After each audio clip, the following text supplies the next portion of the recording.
I'm JG Michael, and this is Parallax Views.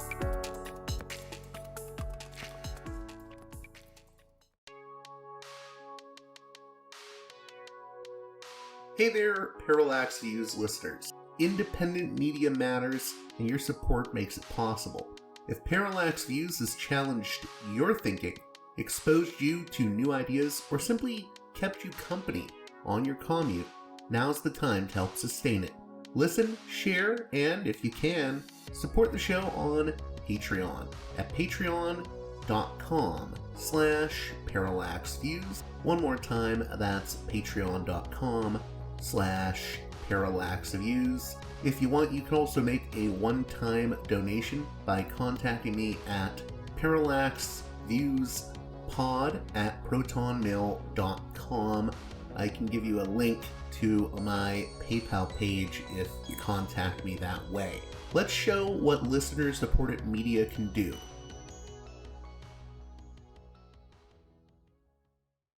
Hey there, Parallax Views listeners. On this edition of the program, we're going to be talking about wrestling superstar Hulk Hogan, who just passed away on July 24th, 2025, at the age of 71. Now, if you're expecting a conversation about all the controversies around Hulk Hogan, or his politics, his engagement with Donald Trump and the MAGA movement, his racist comments, or anything along those lines, you may be disappointed with this conversation. What this episode is mainly about is the myth and reality of Hulk Hogan and his contributions to pro wrestling. Joining us to talk about that is wrestling historian Matt Farmer, also the man behind the independent wrestling promotion Defy Wrestling. You may be thinking to yourself, if you're not a wrestling fan, well, why should I care about any of this? But what we're going to be talking about on this edition of Parallax Views can give insight into corporate public relations, because WWE engaged in a masterclass of corporate public relations with its version of history, wherein the idea is that wrestling wasn't popular before Hulk Hogan. That isn't really the truth.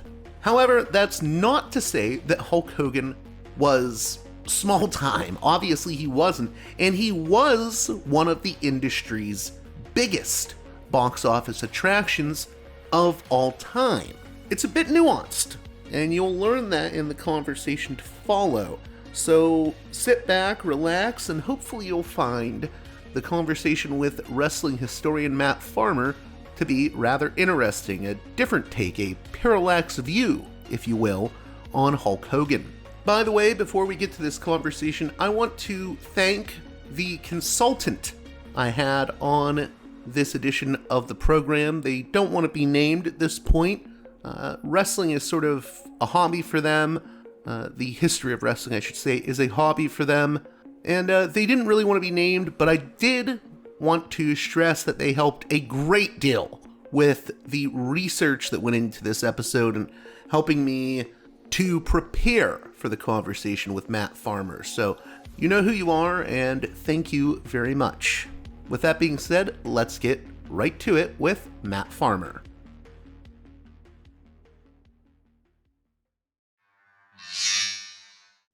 Welcome to Parallax Views, a guest that I'm very, very happy to be speaking with. I reached out to him after, the news broke of the passing of Hulk Hogan, a very controversial figure due to his support of Trump and, the steroid scandal and whatnot, but undeniably a legend of pro wrestling. And I thought, I have to get Matt Farmer on. And if you're not familiar with that name, Matt Farmer, I would say, is one of the preeminent wrestling historians. He digs deep in a way that you're not going to see in WWE documentaries or from most people writing about wrestling. There's very few Matt Farmers out there, and I appreciate his work. I should also mention he has his own wrestling promotion, Defy Wrestling, that is really just great stuff if you're into, athletic sort of old school style wrestling meets the new generation of what wrestlers are doing today. How are you doing, Matt Farmer? I'm doing great. Thank you for having me on. I appreciate it a lot. I'm actually excited to talk about Hulk Hogan for sure. So, I guess where we should start is really with what you think the legacy of Hulk Hogan is going to be, because I know that a lot of younger people were sour on him for political reasons and just all the news stories in the past about him. He was kind of prolific in, putting it nicely, fibbing or lying a lot, the Metallica stuff and whatnot. But also, he you can't downplay his contribution to the industry. For sure, Hogan's a funny character. Like for everything that he contributed to the sport of, or for the business of wrestling, there's good and there's bad, right? Just like his personal life. Like there's a lot of good things about Hogan.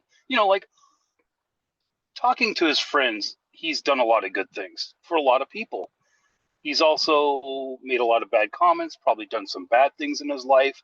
And so characters like Hogan or anybody, um, in history, there's always good and bad, for all of these characters. Sorry, I got distracted. A bee just flew by me. So, um, but yeah, getting back to Hogan, you know, the characters like Hogan, they're always they're. It's hard to take them at face value, because there are so many stories produced by himself or by others, um, that maybe make him out to be bigger than he really was, even though you don't need to exaggerate with Hogan's career because he did accomplish so many things. So he's like a hard guy to look at, you know. Unquestionably, though, he's probably one of the biggest stars ever in professional wrestling. Now, in my notes here that I have up, I was wondering if you could. I know this is kind of deep divey, but maybe you could give like a sort of view of what the wrestling industry was like in 1977 when Hogan debuted, up to the birth of Hulkamania in what, 83, 84. Was the industry making profits? How was the expansion of cable TV affecting the industry? Just the general health of the pro wrestling industry. And maybe you could talk a little bit about the main players. So there was Jim Crockett, AWA, territories like Georgia and Florida, and I think there was WCCW as well. Yeah, there was actually a lot of territories at that time. In 1977, let's see, on the East Coast, you had, um, you know, the WWWF, which was Vince McMahon Sr. You had the Crockett's, then um, you had Eddie Graham in Florida. In Tennessee, you had four different promotions, um, maybe three different promotions, depending on what time frame we're talking about. Texas had four different promotions. There was Kansas City. There was promotions out in Oregon. There was a promotion out in California. Actually, two promotions out in California. You had the Pacific Northwest. You had Vancouver, multiple territories in Canada. It was a thriving industry at the time, and in fact, like the '70s was doing great business. You know, just to speak a little bit about like 1977, there was probably about roughly 9 to 10 million tickets sold in 1977. Um, WWE as a whole has never even touched anything close to those numbers in an annual year. In fact, um, WWF as a territory in the '70s was doing phenomenal business, and there were times that they were selling more tickets in the territory days than they were after the expansion period. And a lot of people can't wrap that around their heads. But for example, in I think it was I did this back in 2005. I calculated the number of attendance to live events for WWE, which was Raw and SmackDown at the time. So they had two different tours going on. They sold more tickets in like 1978 in the small regional territory than they did in 2005 combined in a single year. So I mean, that's what type of business they were doing. Sure, they didn't have like the merchandise, they didn't have the huge thing is the money from television, of course. They didn't have the pay-per-views as well, which was another huge outlet for revenue. But just tickets sold, there were far more tickets sold to professional wrestling in the 70s than at any time after the expansion period with Hulk Hogan and WWF. How do you explain that to people? Because I feel like where people get caught up in arguing about this is they'll say, well, WWE is this like national and now global product in our time, and they'll say, well, they make all this money off of merchandising and the toys, but I think you're speaking in terms of like pure ticket sales. I Yeah, mean, it's a completely different thing during the territories. correct. Exactly. Well, but you got to think about it this way, though. They were able to motivate fans to get up out of their house, drive to an arena, and attend an event, whether it was weekly, whether it was monthly, whether it was a few times a year. But most towns of any size in the United States had a weekly or a monthly wrestling presence in that town. Was Some it of the was it larger, part of the, not to interrupt you, but was no it worries. part of the sort of local community? Like was Yeah. it part of the experience? Like if you're in Pittsburgh, part of the experience of Pittsburgh in the 70s or in the 60s was Bruno Sammartino, In Portland, maybe Yes. it was like Buddy Rose, yeah. Hmm. Yeah, definitely. And like you're currently outside of Tampa. Well, Tampa had weekly wrestling events, 52 weeks a year, and we're not talking I mean, yeah, to some people today they might consider a high school or armory a small crowd, but you're talking about 2 or 3 thousand people there every week in a community like Florida, for example. Small towns were 500-600 people, but they also had weekly towns like a Tampa or Orlando or Fort Lauderdale that would draw in excess of 3, 4, 5,000 people every single week. They were doing at least 6 or 7 shows a week minimum. Most territories ran 7 days a week with multiple shows on each day, you know. So you think about just the sheer amount of events that were taking place around the country, um, and multiple, like in the WWF territory, there was probably 2 to 3 shows per day, 7 days a week, you know, and they ranged from major arenas like Madison Square Garden to high schools, you know. But just the sheer amount of people that went to those events each and every week is just outrageous, and you can't even like. It's hard for people to understand that today. Yeah, and I would just add to that, my understanding is that it wasn't just true for the Northeast, it was also true. Hmm. Like in Georgia, they would regularly go to the Omni. Yeah, yeah, you'd have the Omni every Friday or Sunday or whatever it was, and then you had smaller buildings like the City Auditorium, which held 7,000 people, but they would average 5,000 people every single week. You know, in my home territory is the Portland territory. Well, the Portland Sports Arena is a small building. Yes, it only holds 2,500 people, but they ran that building 6 times a month. You know, and I started going to spot shows in the early 80s in Tacoma, Washington, and they would only run once a month, but they would draw 2,000 fans every month, you know, and they would do that every single town, every single city, in the territory. They ran those cities on a regular basis, and so you had fans that would go every single week or every single month, and they just followed it regularly. So it was like you said, it was almost part of the community. Now, well, I think we'll come back to that point later on in the conversation, but putting this back on Hogan, how important is it to understand those early years and I guess the pre-Hulkamania years of Hogan's career? So he spends time in Verne Gagne's AWA and also Mm-hmm. in Japan, and there's also his first WWF run before Hulkamania. How important is it to understand that period in Hogan's career?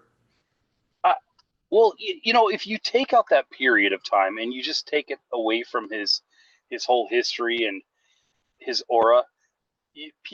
One of the things that people don't understand is he was among the top 2 or 3 biggest drawing cards in wrestling before WWF, before Vince, before his second run in WWF. When he was with AWA was one of the most sought after territories for wrestlers. It was a hard territory to get into on the top level because they ran fewer dates than most territories. For the most part, they ran bigger buildings. The payoffs were really good. The travel was difficult at times, but the payoffs made up for it. So being in the AWA, Hogan would main event the St. Paul Civic Center, the Rosemont Horizon or the UIC Pavilion in Chicago, the Winnipeg Arena, the auditorium in Colorado. These are major buildings. These are 10,000 plus arenas, and they were doing, 8, 9, 10, 15, 20,000 people, on these monthly to bi-weekly towns. So he was making great money. Now, through his connection with Vince McMahon and his connection with Hiro Matsuda and things like that, he got his contract in Japan. And with that deal in Japan, within just a few weeks, or I'm sorry, a few tours in Japan, he instantly became among the top 2 or 3 top gaijins in the country, which was big money for that time. You're talking. So for my listeners, a gaijin is an American wrestler in Japan. Yeah, or just a foreign. It's a term they use for foreigners. Right. Yeah. Right. So you had the top gaijins at the time in Japan were like Stan Hansen, Andre the Giant, Tiger Jeet Singh, Abdullah the Butcher, and Hogan. And then you had guys like Bob Backlund, or Dusty Rhodes, or the world champions who would come and go. But those gaijins were the top stars, and they commanded huge amounts of money for the time frame. You're talking $8,000-$10,000 a week, And so Hogan was making that big money in Japan, so by making that money that was guaranteed in Japan, he was able to pick and choose where he wanted to go and wrestle. And being that big star in Japan had a lot of effect on his career in the U.S. and with WWF. Can you speak in fact, more? It was. Well, I was going to say, can you speak more to that? Like, how did that have an impact? I mean, were people like Vince seeing how much he was drawing in Japan and saying, well, this could work here? Yeah, they were definitely seeing it. They were also profiting from it as well because they were receiving a booking fee for Hogan in Japan because Vince McMahon Sr. was the booking agent for New Japan Pro Wrestling. And so talent that would go there from the U.S., he would receive a booking fee. And, it could probably be a few $100 to a couple $1,000. WWF as a company was also receiving a booking fee from New Japan for doing that service, which years later became a pretty hefty price. And in fact, a lot of people say that that's one of the things that helped finance WrestleMania, and kept Vince McMahon Jr. from really falling behind in a lot of his bills, which was important at the time. There was the last couple of years that New Japan was working with WWF in the 80s, it was upwards of around $500,000 booking fee, which is, in the 80s was a substantial amount. So that had a lot to do with Hogan and his relationship with WWF early on too. Now, I also wanted to ask you, is it fair to say that did Hogan have predecessors? I was just talking to a friend of mine who's like, I remember superstar Billy Graham, and he was like Hogan before there was Hogan. People like my dad were big on Bruno. Were there predecessors, or is it fair to call those people predecessors, those wrestlers? And what separated him from them ultimately? Yeah, there was predecessors, of course. You could go. Like Hogan himself took a lot from everybody, and he widely admitted it. He took stuff from Superstar. He took stuff from Dusty. He took stuff from the Crusher, the Bruiser. A lot of those things built the Hulk Hogan character is what we saw later on down the road. Verne had a lot to do with it. Verne Gagne had a lot to do with that. But, I mean, and his time in Japan also helped really identify Hogan and kind of helped Hogan like come up with some of those signature spots that he ended up doing later on. But yeah, there was predecessors. I mean, what Hogan did was nothing like new. What was new was the advent of cable television, and that's what really helped increase the revenue, departments of revenue, and that was just technology. One of the reasons why it didn't happen in the past is just simply because the technology boom, those territories were going to change no matter what, whether Hogan was involved with WWF or WWF expanded or not, just because of the way we view television as a whole. Also things like, the ability to do pay-per-views nationwide and things like that changed the revenue system too. Television stations paying promotions for their product also changed a lot of things. Merchandising was always a part of pro wrestling. It's just to what extent.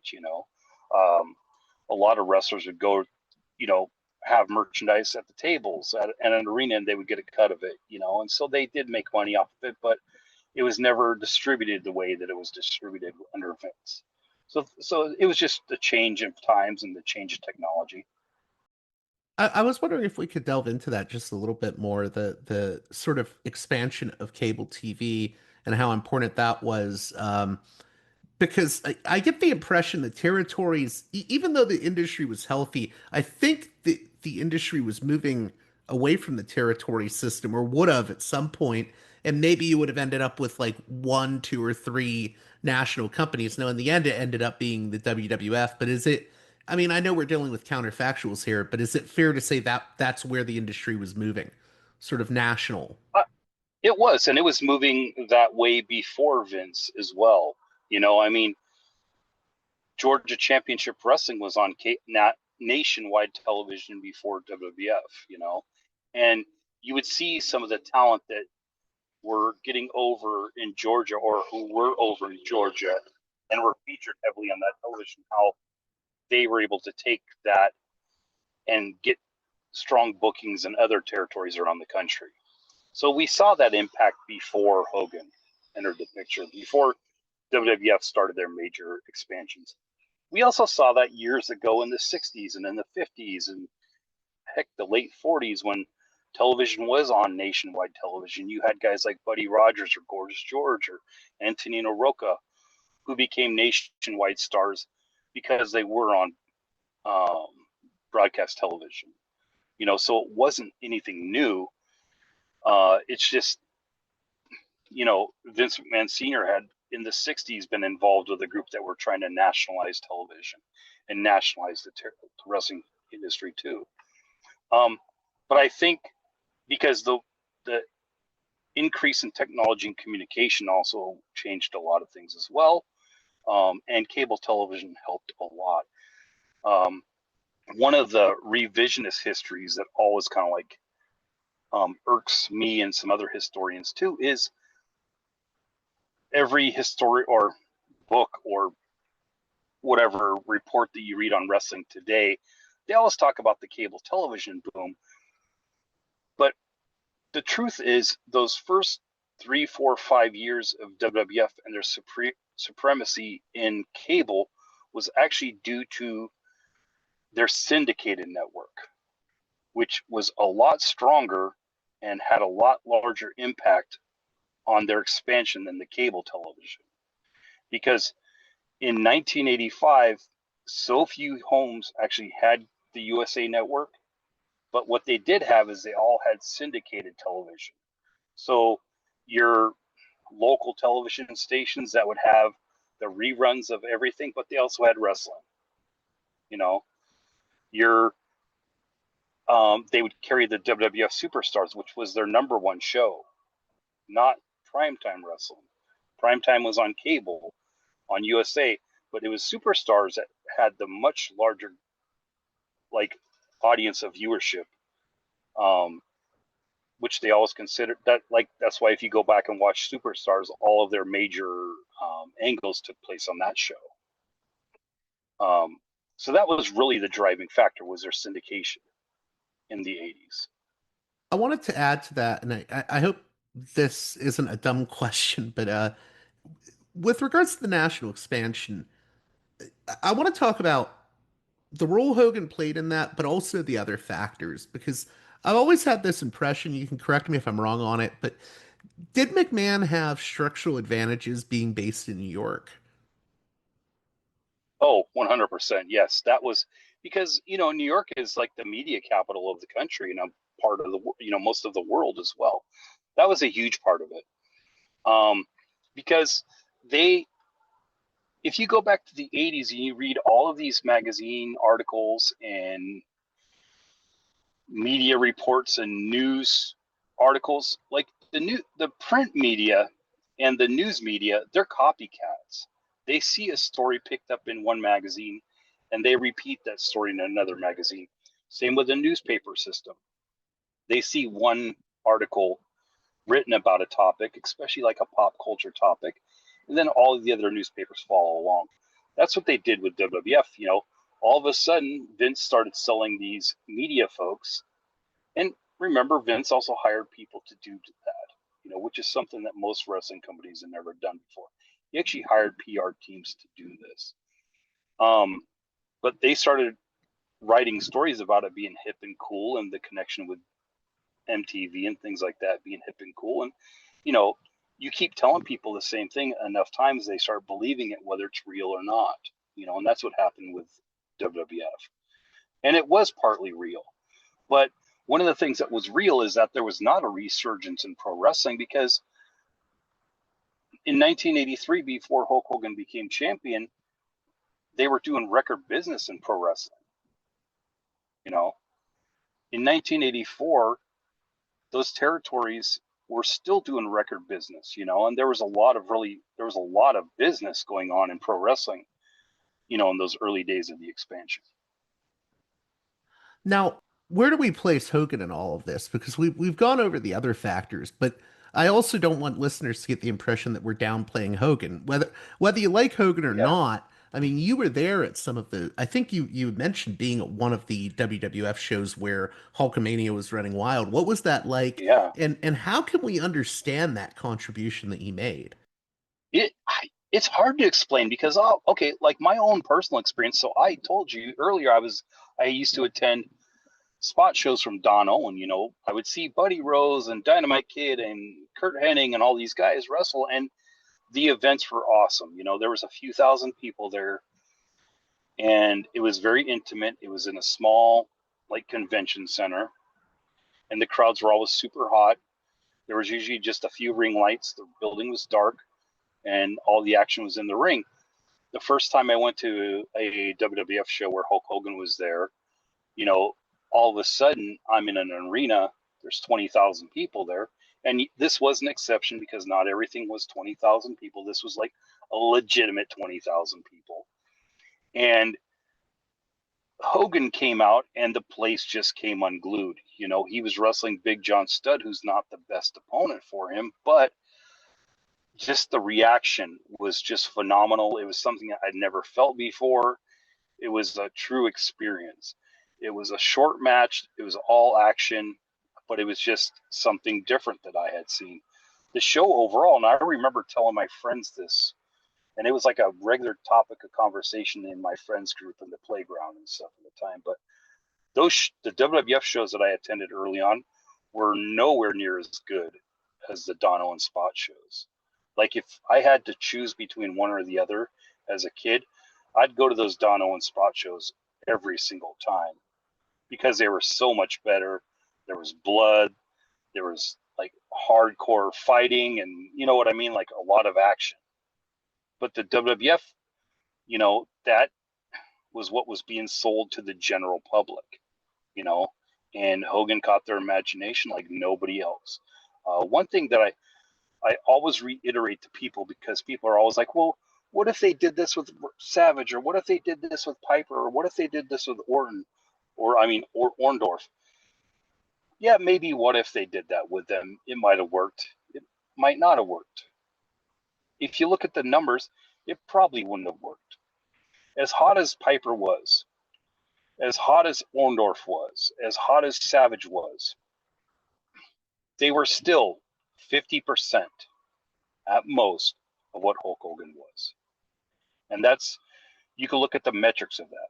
The towns that Hulk Hogan went into were averaging something like 8,000 fans more than they averaged without Hogan. That's what I You wanted think to about, ask you about, was the yeah, actual stats on his drawing power. Yeah. the stats for Hogan in the 80s were unbelievable. Like for many years, I collected results and researched events that from like large arenas from around the world that drew more than 10,000 fans. No one has headlined more venues where there was 10,000 fans plus than Hulk Hogan. In fact, it's not even close. Hogan, I think, from the next person below him, is ahead by a couple hundred events, which is most wrestlers don't even headline 200 times in front of crowds that size. A guy like Cena is like maybe 500 times, maybe 450 times, in his career, which he's had a long career, but he's not even close to what Hogan did. So, I mean, it's crazy. If we can go a little bit longer, there were just a few more questions I had. You, Yeah. give my listeners an idea of a difference between, like, was the crowd at like a Don Owens show different than a crowd at a WWF event? I ask that because, my grandpa used to go to the studio wrestling shows in Pittsburgh when Bruno was big, and he was like an engineer, and he hung out with dock workers and people of that sort of working class background. I feel like Vince McMahon in the 80s wanted to do something that was more geared towards like families, Hmm. maybe like yuppies even. Yeah. Was there a different audience? I think you phrased it well when you said yuppies, because what Vince did, and now he told everybody that he was bringing in the families, he was bringing in the kids. But if you talk to wrestling fans that attended events back in the 80s, it was extremely diverse. I mean, you would have babies there, you would have 80-year-olds there. And those crowds were made up of everybody, you know, every demographic you could possibly think of. WWF was a little different. Yes, it was more family oriented, or was sold more to the family, and you'd have a lot of kids. But the makeup of their crowds was no different. You know, sure, there would maybe be more people at the WWF show, but what the WWF crowd became were fans of WWF.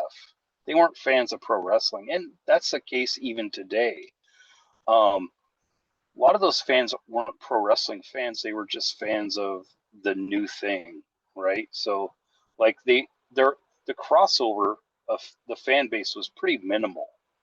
Um, you'd have your hardcore fans that would go to everything, but the number of fans that would go to those Don Owen shows was a completely different fan base than that went to WWF. Well, that that Um, was the that was the sort of lead in I had for the next question, unless you had yeah. something to add.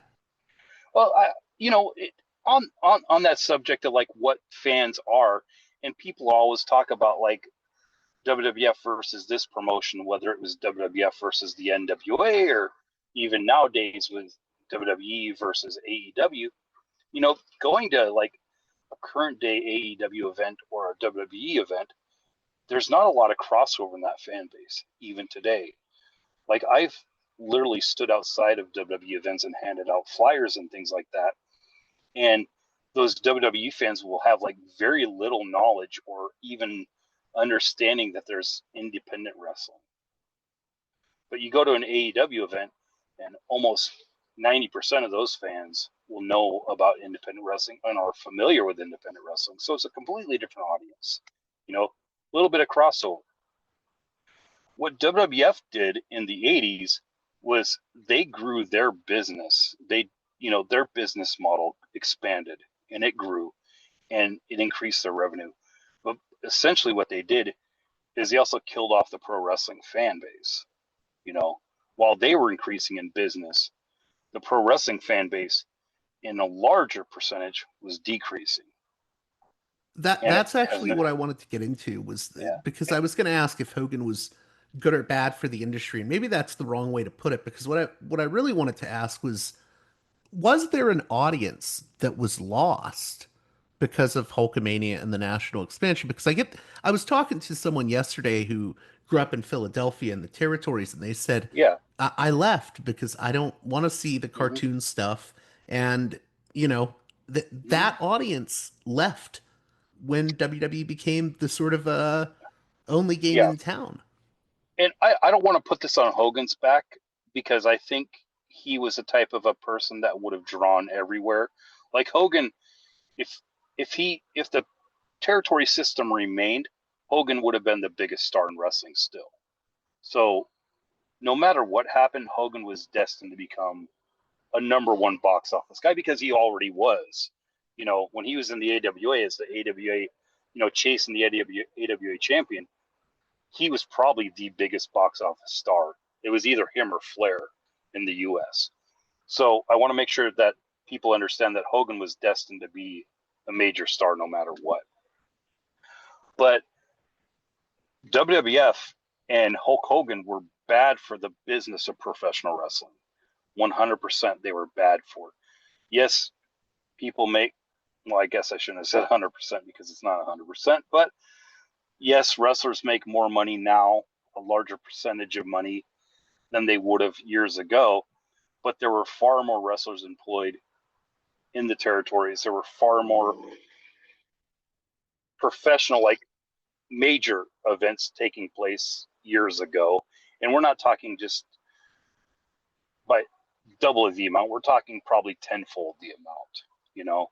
Um, there's estimates of in the early 70s of 30 million fans attending wrestling every year, you know. Um, where when WWF was hot, you're talking about 5 million at the very, very most, you know. So yeah, it's like overall they probably weren't the best for the pro wrestling business as a whole. They were good for their business, but not the industry as a whole. You even see that internationally too. Globally, professional wrestling was massive. I mean, near every continent for the most part, except one or two, had a thriving professional wrestling industry. At one point or another. So, and those no longer exist. So was it correct what I was saying that there was an audience that was lost? Because I feel Oh, like the same thing happened with WCW, where I'm not sure those WCW fans went to WWE for the most part. I think they just sort of faded well, yeah, away. Yeah. that's pretty much proven. I mean, you could look at the numbers, and when WCW went out of business, all of a sudden those 3.5 to 4 to 5 million people just stopped watching. You know, and I guarantee you, if for whatever reason, if something were to happen tomorrow and AEW was to end, those million plus people that watch AEW wouldn't all of a sudden jump to WWE. They are people that are looking for something different than WWE. But when WWF broke out in the 80s, those territory fans did not go and start watching WWF. Because if they did, WWF's numbers would have been through the roof. It would have been just astronomically huge, and every building in the country would have been selling out, which wasn't the case.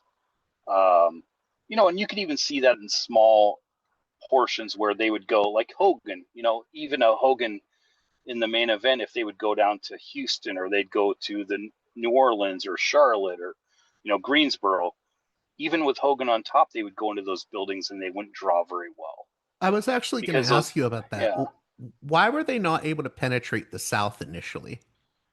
because those fans didn't want to see that product, you know. It took a long time for Vince and that product to hammer it over those heads. And at the same time, depleting those territories of their stars. That was another big thing. Memphis held out for so long because they had their star. They had Jerry Lawler. but they took all the rest of the stars, and so it was hard for those territories to compete in those regions. That's why, like, it took forever for WWF to really get over in like the Carolinas or in Texas, because they had so many homegrown stars, and those fans had seen a different product, and it was a different product that was more exciting, you know. But before we close out, I wanted to talk about this revisionist history that we see where, Hmm. I know I've seen over the past few days people giving Dave Meltzer grief, and I like the Yeah. Wrestling Observer. I think he does good historical work. You can agree or disagree with his opinions on match ratings. He's made an Hmm. important contribution to understanding the history, though, and people are mad because he's saying Hulk Hogan didn't save wrestling. Now, he's not saying Hulk Yeah. Hogan didn't transform the industry along with Vince McMahon, but people are just losing their minds because he's saying, well, Jim Londos was a big draw, Ricky Dozon, Santo, George Hackenschmidt, and people just think that this is an attack on Hulk Hogan. But the Yeah. fact is, all David's saying is there was wrestling before Hulk Hogan. So how does this revisionist history take hold? Is it just all the I, WWE documentaries? And I just want your thoughts on it. well, it's just like a manipulation of fans. Like, WWF has done a masterful job of manipulating their audience and the people that view their television. Everything that WWE tells you, they believe and they consume. They think that that's the real thing. You know, oh, WrestleMania sells out no matter what. All these buildings are sold out. Every Monday Night Raw you go to is capacity crowds. They tell you that on television. But when you look and you pull the curtain back and you're like, oh no, you know, they've sold out actually 65% of this building. Like, you could look at their stats. They're in office stats of the percentages of the buildings that they sell out, or the percentage of each arena they sell out, and it's sellouts are hard to come by. It's not like every single week. But you talk to fans at home, like one of my close friends, he just watches television and he's like, oh man, look at the size of that crowd. And I'm like, oh yeah, there's 7,000 people in a 18,000 seat building. That's okay, but it's not like a sellout. But to him, watching from home, it's a huge crowd, right? That's kind of like how the fans and revisionist history is. WWF has been telling people for 35, 40 years that this is how things are, and people just start believing it without doing any research. Um, but that's also been part of wrestling since the beginning of time. Promoters are promoters, and the promoters are the ones that sell the work more than anybody. And part of the work is manipulating people to believe what they want you to believe. Is there also an issue where a lot of history has been sort of forgotten just because the institutions weren't there to, uh, I guess, protect the memory or legacy of, like, for instance, when Championship Wrestling from Florida went under, it's not like there's an institution here in Florida where I'm at to keep that memory alive. There's just the people who went to those shows, whereas Yeah, WWE has like a machine behind it to promote its sort of vision of history. Yeah. correct. And it's also a lot of the promoters' faults, because believe me, the promoters back then did not want you to know about wrestling history. They didn't, not past a certain point. And they also, like, they didn't want you to know even the history of their own promotion or results of their own promotion.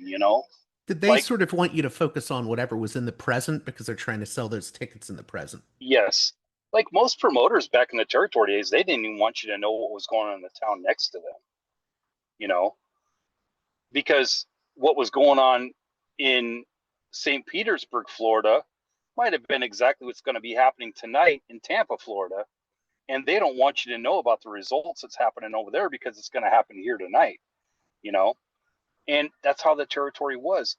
I mean, one of my close friends that got me involved in researching wrestling history was Mike Rogers, who ran Ring Around the Northwest back, he started this back in the early 80s, around the same time Dave Meltzer started the Observer. Mike would get heat from the office because he would post results in his newsletter and send it out to people. And the office was like, we don't want people to know what's going on in Longview if they're in Portland, or we don't want people to know what's going on in Eugene, Oregon, if they're going to the matches in Portland, because they might be saying the same thing. You know, how's, you know, Buddy Rose going to be wrestling Roddy Piper in a cage match 5 nights in a row and getting beat 5 nights in a row? We don't want people to know that, you know? So that's how wrestling promoters were. They only wanted to promote the events to what their ticket buyers are going to buy tickets to. And that's all they cared about, you know? They didn't want you to know about what was going on in the next territory over. They didn't want you even to know about what's going on in the next town over, you know? So wrestling promoters has done it to themselves. Are there any exact sort of points of the revisionism around Hogan in particular, or around the Hulkamania / rock and wrestling era that you take particular issue with? Like, is there anything Mm, you want to demythologize at this point? Um, the biggest thing, and it's something that I've probably like tech tweeted about or whatever, is just simply that people believe that this myth that pro wrestling was like a dead industry before WWF, before Hulk Hogan, and it's just completely beyond the point, or that Vince McMahon Jr. in whatever way possible fixed, changed, or saved wrestling. He inherited a promotion that was like selling between 2 to 3 million tickets every year annually. They were running 2-3 nights a week in major buildings. They actually sold more tickets in 1983 with Bob Backlund as the world champion than they sold in 1993, as a global promotion. So it, those are the kind of things, like Bob Backlund was a massively successful world champion that people like forget about. He sold out Madison Square Gardens as many times as Bruno Sammartino did. You know, he sold it out more than Hulk Hogan did. And it's like, it's one of those weird things. It's like WWF in the Northeast was extremely successful. So Vince Jr. was given a territory that was making millions and millions of dollars a year. He made it a lot bigger, but yes, it was a very successful industry before Vince ever got involved with it. It's always been interesting to me too, because I remember for years only people in Pittsburgh remembered Bruno, but then I think it was, I forget how many years ago, but they inducted him into the WWE Hall of Fame. But for years, WWE didn't really even talk about him. No, because Bruno didn't like him. Bruno didn't like Vince Jr. because he knew what a liar and a scumbag he was. So he stayed away from him for a long time, and they pretty much ignored Bruno's existence. I mean, Bruno for a 15-year stretch was probably the biggest star in the world. Maybe not the world, but he was definitely the biggest box office star in the North America, or at least the United States and Canada. You know, for 15 years, there was maybe 1 or 2 years in that time period where he wasn't the top draw, but he was definitely in the top 2 or 3 every single year. Last thing here. How do we rank Bruno amongst the greats in wrestling? Because I think there's a lot of you were the one, to be honest, that sort of what's the word I want to use here? You helped me learn about wrestlers that I'd never heard of before. I learned Yeah, about Jim Londos because of your work. I learned about Ricky Dozon, and I'm like, wait, these guys were big draws. yeah, Arguably, Londos was the biggest of all time. Where does Hogan yeah. rank amongst them? And maybe you can talk about some of the other big draws that people don't know about that I mentioned. I mean, Hogan would have to be in the top 5. He would have to be. It's almost, it's hard to argue between him and Londos. Hogan probably drew. I don't know if he drew more fans, but he drew, and a lot of this has to do with like arena availability and transportation availability and things like that. Um, he might have drawn more than Londos. It's hard to say because Londos is, you got to think in Londos's era, there weren't a bunch of basketball arenas around the country, right? So like a lot of the like not many cities had major arenas. So a lot of his big huge crowds came in like outdoor buildings or outdoor venues. Um, but Londos drew more globally than Hogan did. That's for sure. Um, but because of technology, Hogan's name is probably bigger, globally recognized at least. Because you got to think when Londos was a star, really the only way of communication was through newspapers. And yes, Londos was on the cover of newspapers all around the world, but still, it's just one source of medium, right? Where Hogan's had everything. Um, so it's hard to say, but Londos in his peak was front page news. Which is, if you think about that, that's massive. Would you say it's between those two in a lot of ways, or are there any who are some of the other talents you would say are in that top five? Ricky Dozen, he was massive, but he had a short window. His run was 10 years. But he was massive. He was like a Santo was national massive. hero in post-war Japan. Yeah. He was a massive star. Everybody knew who Ricky Dozen was. There's that famous article about the 100 greatest or most recognizable people in Japan in the first century, in the last century of the 20th century. And, Ricky Dozen was in the top 100. He was, in fact, in like the top 10. And that was like presidents, or emperors, and things like that were in that top 10.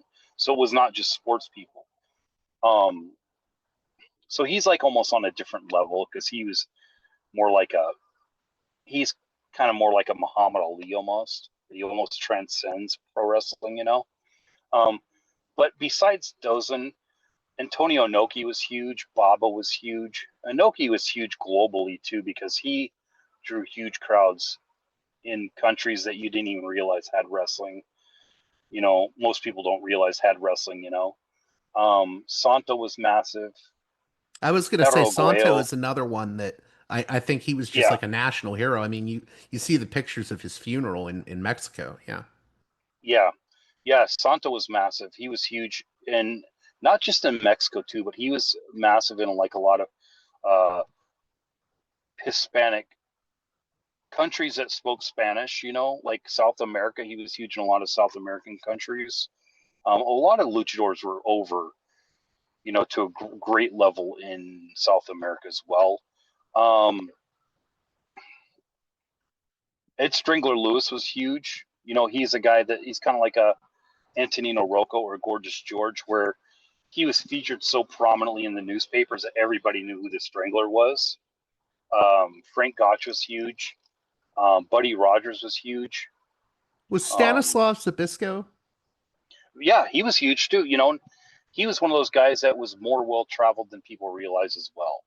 You know, when you're able to go to say Australia, what? And what's crazy is a lot of people don't realize that the traveling people like Londos did. And you think about what when they traveled to Europe or they traveled to Australia, they weren't flying there; they were taking boats there. So you'd have to take a month off.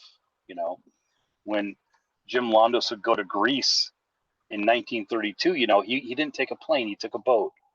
Which would take, I don't know, 3 weeks or a month or something like that.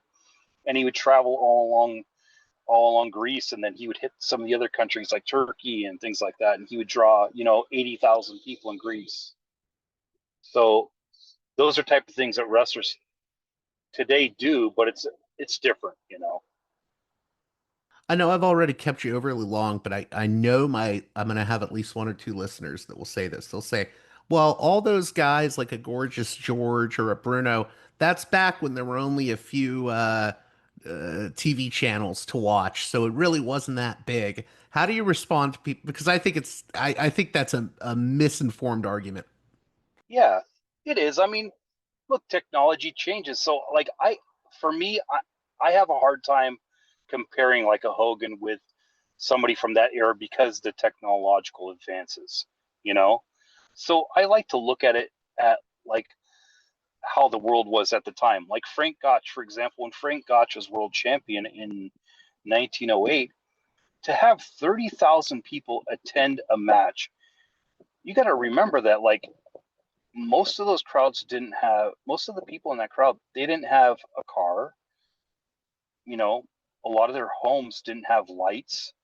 They didn't have televisions. They didn't have radios. They saw a newspaper or word of mouth. Now, a lot of those people that attended those matches are Ernest Robert, who was a major star in New York in the late 1800s. He's headlining Madison Square Garden in front of 10,000 fans. You got to remember, they don't always have like electricity inside. They don't have cars at that time. So you have people taking horses and walking and taking trains cross country to attend these matches. So what it took for them to get up out of their house and go to the arena was an all-day thing, or maybe multiple day thing, to go see a match compared to you jumping in your car, driving 15 minutes and going to an arena. That what it took for those fans to attend shows was so much more difficult. So I think of it in that sense too. For those wrestlers to draw those huge crowds in that era was much more challenging. It sounds like it's not just a matter of like how many people were watching the telly. It's also a matter of how many butts were in the seats at the actual arenas. Yes. And what those wrestlers meant to the people locally, I mean, think about it. In the early 1900s, people don't have much of a social life. But when they hear about a wrestler who is this great champion, to the point where they want to spend their wages to go see them wrestle, and 10,000 people show up, that wrestler's got to like have like some kind of a emotional connection to those fans, for those fans to go and do that. So what they have to go through to get up, leave their farm, take a horse and a train or trailer or whatever, 10 miles, that's like an all-day thing for those people, to attend those matches, which is like, you think about it in those terms, you're like, wow, that person's impact at that era was huge. So closing out here, final things. Maybe you can plug your promotion, Defy, and also just give your final thoughts on Hulk Hogan. I know we went a little bit outside of the Hogan sphere, but I think it all ties together in the end. Yeah, for sure. Yeah, you could check out my promotion, Defy Wrestling, at defywrestling.com, or you could follow us on social media. All of our social media is at DefyNW. My final thoughts on Hogan was he was, one of the biggest box office attractions in professional wrestling history. I like to separate, well, it's hard to separate the wrestler from the person. I didn't know the person well, met him a few times, was always pleasant. To people that I'm friendly with, it's half the people love him, half the people hate him. So it's one of those weird things. He definitely did his legacy a disservice by some of the things he said and done over his career, which you cannot excuse. But just thinking for like a piece of entertainment, he was a huge trailblazer. He made a massive impact in professional wrestling. The way I would put it. Yeah. I was just going to say the way I would put it is, love him or hate him, he did put butts in seats, and he did, along with Vince McMahon, transform the industry, and that's just factual. That's not even speculative. Yeah. Yeah, it's like a historical figure from the past. Good or bad, he still made an impact on the future. So that's Hogan. He was such a huge figure, such a huge presence. He was professional wrestling for some time.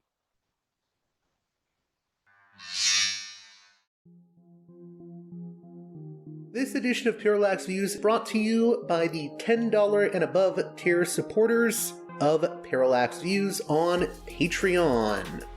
So, with that in mind, producers credit shoutouts to Galen, Matt, Gunnar, Mark, Simon, Alexander, Catherine, G, Tilo, Emilia, Jeremy, Jeff, WV, John, Bert, Brian, Elliot, Darko, Michael, Brace, James, Nick, Mark M, Mersham, Galen, Gareth, Arlen, Bo, Christopher, Michael, Gigadelic Media, Will, Chance, Chase, JC, Dan, Big Bob, David H, Y. Kellerman, Sadeed 13, Kathleen, David, Ava, Bob, The West Bank Robbery Podcast, Jamie, Enoch, Gary, Max, Ishtofer, James, Martin, Matthew Ho, Brian,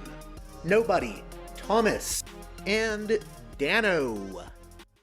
Well, that does it for this edition of Parallax Views. As always, please consider supporting me on Patreon at patreon.com/parallaxviews. One more time, that's patreon.com/parallaxviews. And with that being said, until next time, you've been listening to Parallax Views with Parallax Views to Parallax Views with Parallax Views. The way out is not simply to say, don't do it, just to prohibit. It's nothing else. If we don't do it, others will be doing it like crazy.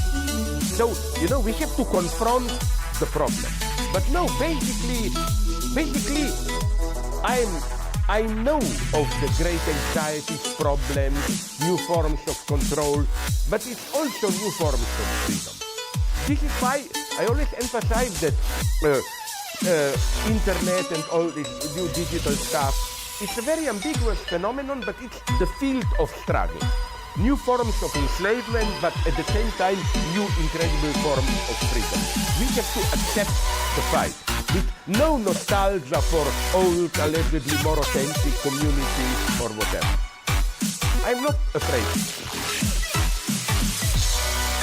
I'm not afraid. I'm not afraid. I'm not afraid.